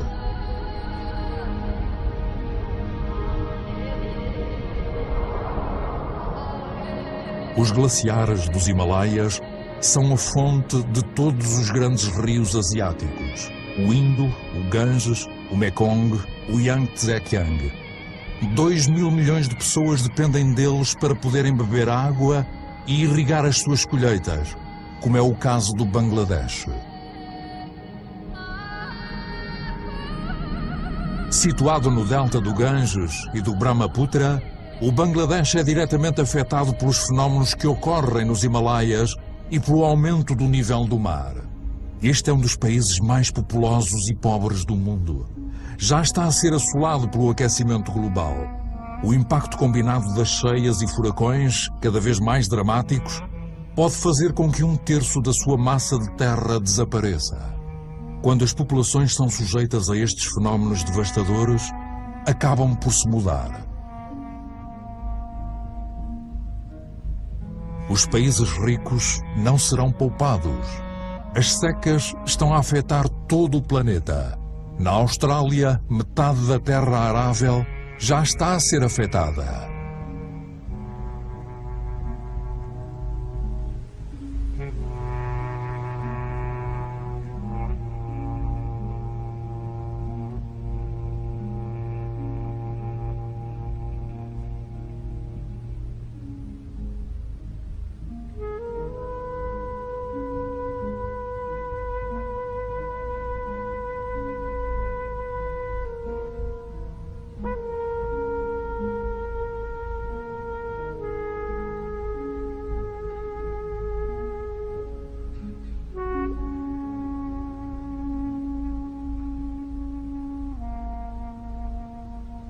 Estamos a colocar em risco o equilíbrio climático que permitiu o nosso desenvolvimento ao longo de mais de 12 mil anos.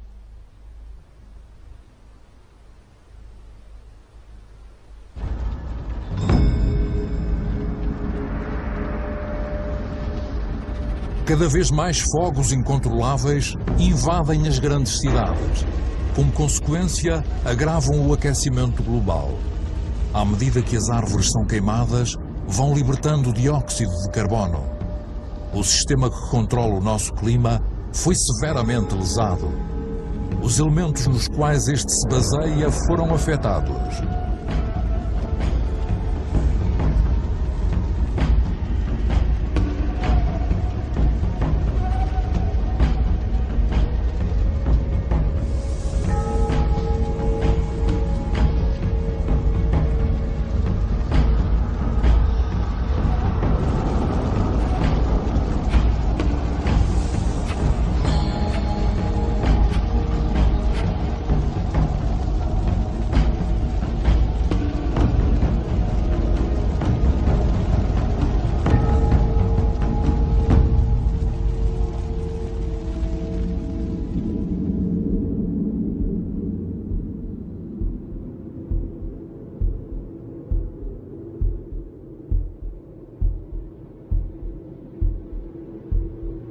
O relógio das alterações climáticas continua a consumir estas paisagens magnificentes.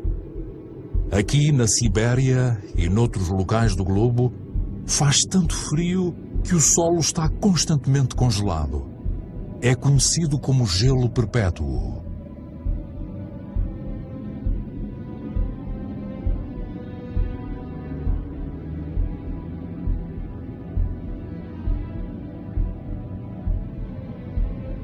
Por baixo da superfície reside uma bomba relógio climática. O metano, um gás com efeito de estufa 20 vezes mais poderoso do que o dióxido de carbono. Se o gelo perpétuo derreter, o metano libertado poderá fazer com que o efeito de estufa se torne incontrolável, com consequências que ninguém pode prever. Estaríamos literalmente a pisar território desconhecido.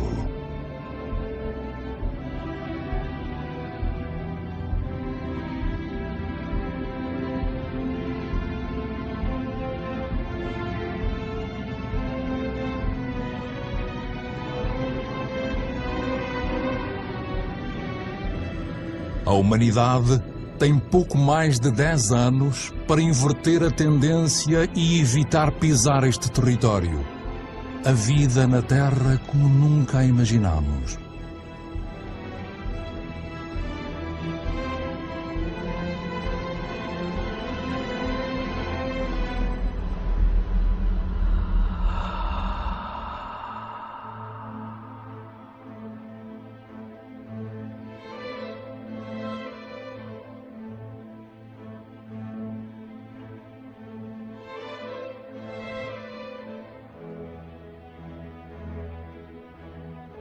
Criamos fenómenos que não podemos controlar, desde a nossa origem, que a água, o ar e as formas de vida se encontram intimamente ligados. Mas recentemente quebramos essa ligação. Vamos enfrentar os factos. Temos de acreditar naquilo que sabemos. Tudo o que temos visto até agora é um reflexo do comportamento humano. Moldamos a Terra à nossa imagem. Temos muito pouco tempo para mudar. Como é que este século pode carregar o fardo de 9 mil milhões de pessoas se nos recusarmos a assumir as responsabilidades daquilo que fizemos sozinhos? 20% da população mundial consomem 80% dos recursos do planeta.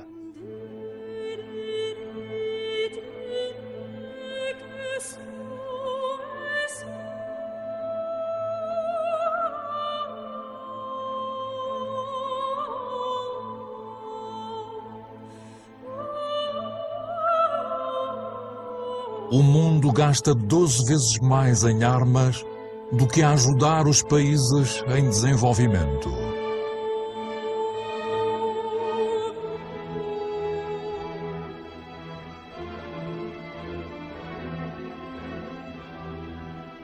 Cinco mil pessoas morrem todos os dias devido à poluição da água potável.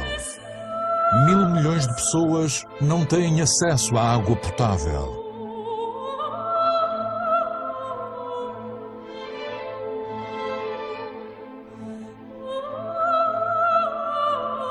Perto de 1.000 milhões de pessoas estão a morrer à fome.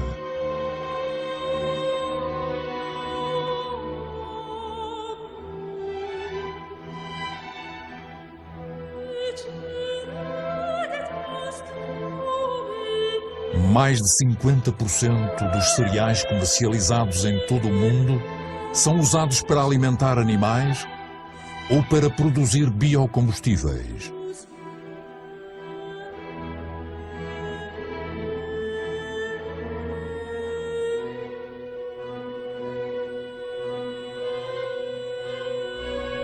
O 40% da terra arável está degradada.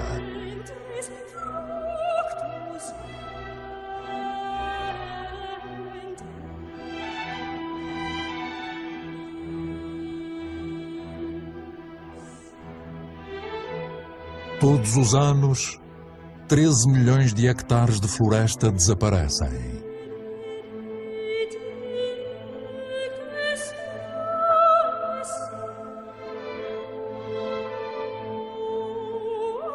1 em cada 4 mamíferos, 1 em cada 8 aves, 1 em cada 3 anfíbios estão em vias de extinção. As espécies estão a morrer a um ritmo 1000 vezes superior ao ritmo natural.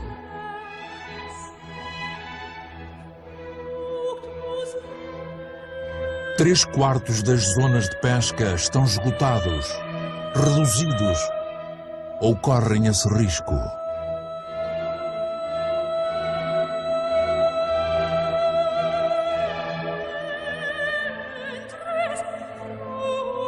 A temperatura média dos últimos 15 anos foi a mais alta de que há registro.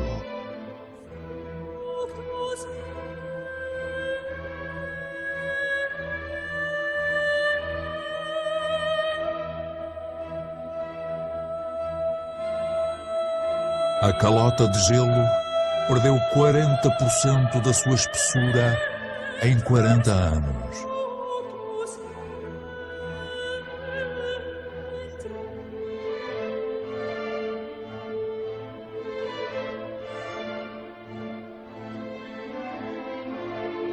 Pode haver no mínimo 200 milhões de refugiados devido ao clima em 2050.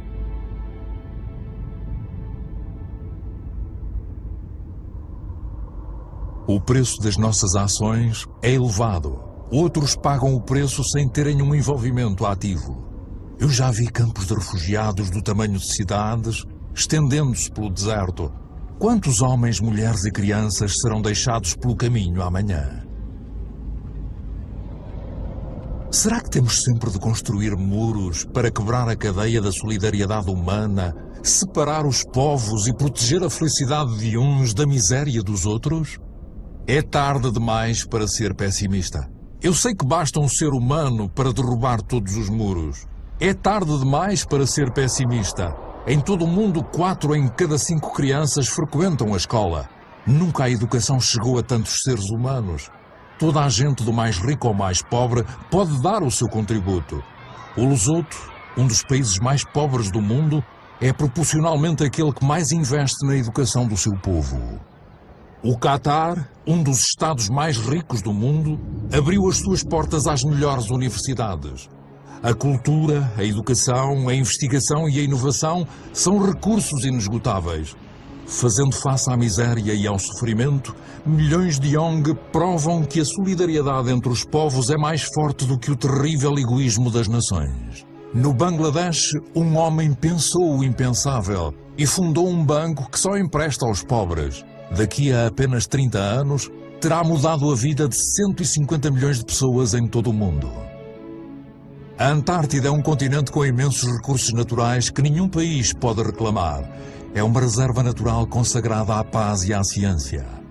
Um tratado assinado por 49 Estados fez dele um tesouro partilhado por toda a humanidade. É tarde demais para ser pessimista. Os governos tomaram medidas para proteger quase 2% das águas territoriais do mundo. Não é muito, mas é 2 vezes mais do que há 10 anos. Os primeiros parques naturais foram criados há pouco mais de um século. Abrangem mais de 13% dos continentes. Dão origem a espaços onde a atividade humana está em sintonia com a preservação das espécies, solos e paisagens. Esta harmonia entre seres humanos e natureza pode tornar-se a regra e deixar de ser a exceção. Nos Estados Unidos, Nova Iorque apercebeu-se do que a natureza faz por nós. Estas florestas e lagos fornecem toda a água potável de que a cidade necessita. Na Coreia do Sul, as florestas foram devastadas pela guerra. Graças a um programa de reflorestação nacional, estas voltaram a cobrir mais de 65% do país. Mais de 75% do papel são reciclados. A Costa Rica teve de escolher entre a despesa com o exército e a conservação do seu território. Já não tem exército. Prefere dedicar-se à educação, ao ecoturismo e à proteção da sua floresta primitiva. O Gabão é um dos maiores produtores de madeira do mundo. Aplica o método do abate seletivo de árvores, não mais do que uma por cada hectare. As suas florestas são dos recursos económicos mais importantes do planeta, mas é-lhes dado tempo para se regenerarem. Existem programas para garantir a gestão sustentável das florestas. Esses programas devem tornar-se obrigatórios. Para os consumidores e para os produtores, a justiça é uma oportunidade que deve ser aproveitada. Quando o comércio é justo, quando tanto o comprador como o vendedor beneficiam, todos podem prosperar e conseguir um rendimento decente. Como pode haver justiça e igualdade entre pessoas cujas únicas ferramentas são as mãos e aquelas que praticam agricultura com máquinas e subsídios do Estado?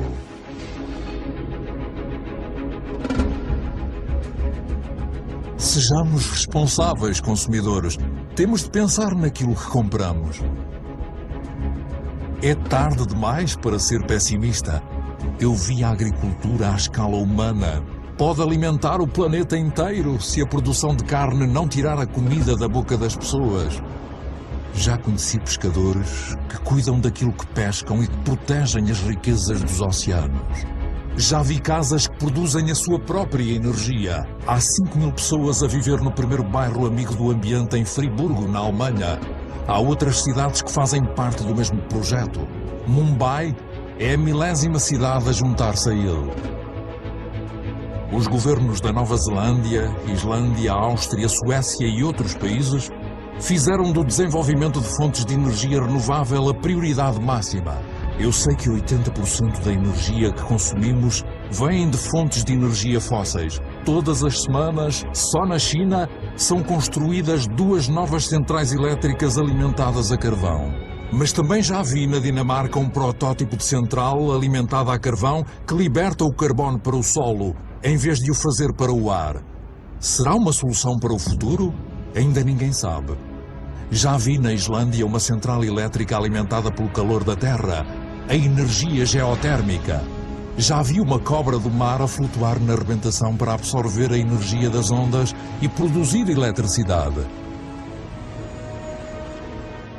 Já vi parques eólicos ao largo da costa da Dinamarca que produzem 20% da eletricidade do país. Os Estados Unidos, a China, a Índia, a Alemanha e a Espanha são os maiores investidores em energias renováveis. Já criaram mais de 2,5 milhões de empregos. Em que parte da Terra é que não existe vento? Já vi extensões de deserto a torrar ao sol. Tudo na Terra está interligado. E a Terra está ligada ao Sol, a sua fonte de energia original. Será que os seres humanos não conseguem imitar as plantas e captar a sua energia? Numa hora, o Sol fornece à Terra a mesma quantidade de energia que é consumida por toda a humanidade num ano. Enquanto a Terra existir, a energia solar será inesgotável. Tudo o que temos de fazer é parar de furar a Terra e começar a olhar para o céu. Tudo o que temos de fazer é aprender a cultivar o Sol. Todas estas experiências são apenas exemplos, mas são testemunhos de uma nova consciência. São os indicadores de uma nova aventura humana baseada na moderação, na inteligência e na partilha.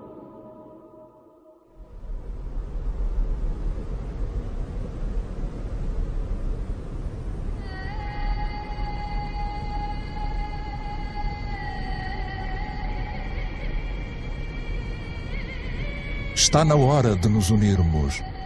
O importante agora não é aquilo que se foi, mas sim aquilo que resta.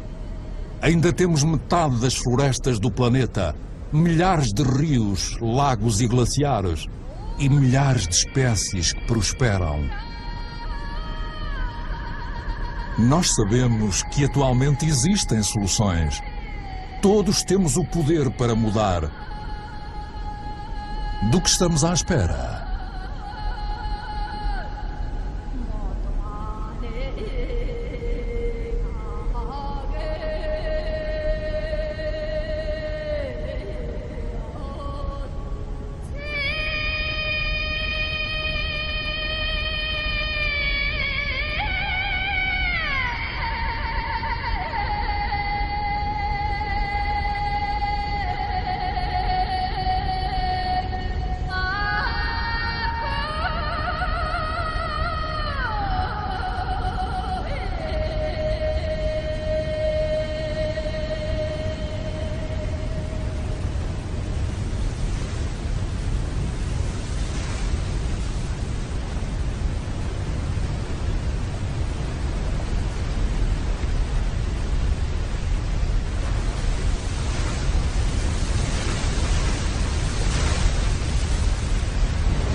cabe-nos a nós escrever o que vem a seguir. Juntos,